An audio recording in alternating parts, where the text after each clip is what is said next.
আমরা সেবা দিচ্ছি আপনাদের, কিন্তু আমাদের উপর যে অত্যাচার করা হচ্ছে এটা কেউ শুনতে চায় না। এই অপরাধ আমাকে চোর বানানো হয়েছে। কি লাইক দেবে?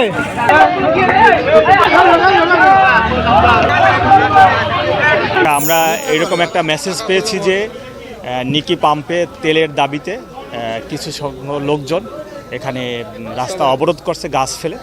এটা আমরা তাৎক্ষণিক খবর পেয়ে এসে যে রাস্তায় যে ব্লকটা ছিল সেটাকে আমরা সরিয়ে দিয়ে রাস্তার যানজট স্বাভাবিক করেছি।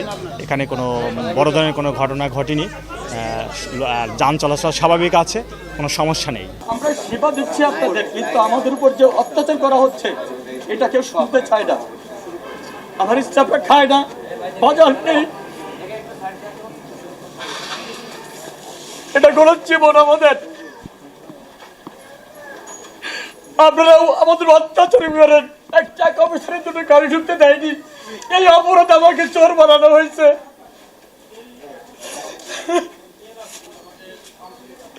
অথচ আমার সার্ভিস আপনারা শোনেন, আমি একই ভাবে সার্ভিস দিচ্ছি, আমার ফ্যামিলি ছেড়ে আমি ছেড়ে।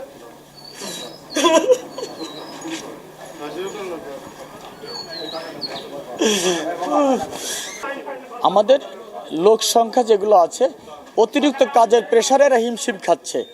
তার ভিতরে প্রতিদিনের মতো কালকেও তারা কাজ করছে এবং 800 মোটরসাইকেলকে তারা তেল বিতরণ করছে।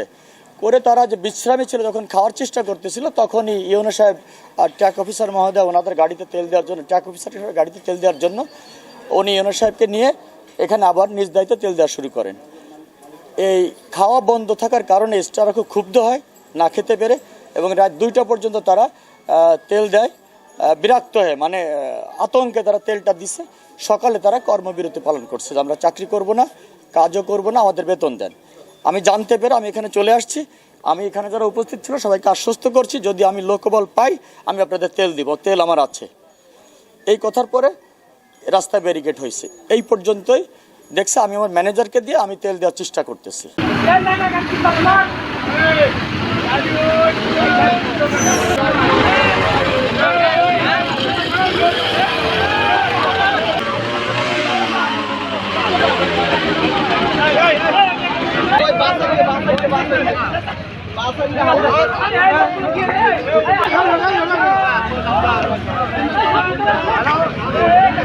ভিতরে আসেন।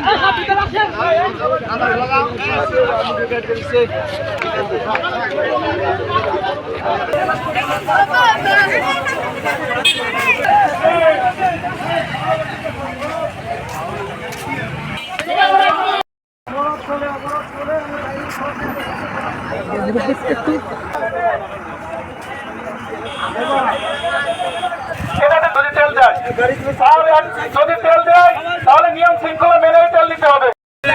এদিকে এদিকে এদিকে এদিকে এদিকে ওই সাইড টাইনে ধরো।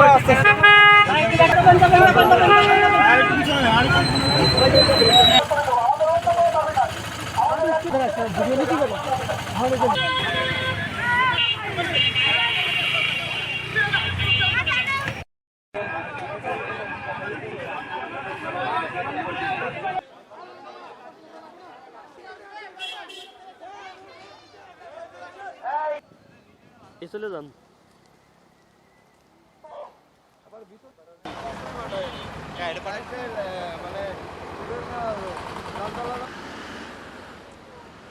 দাদা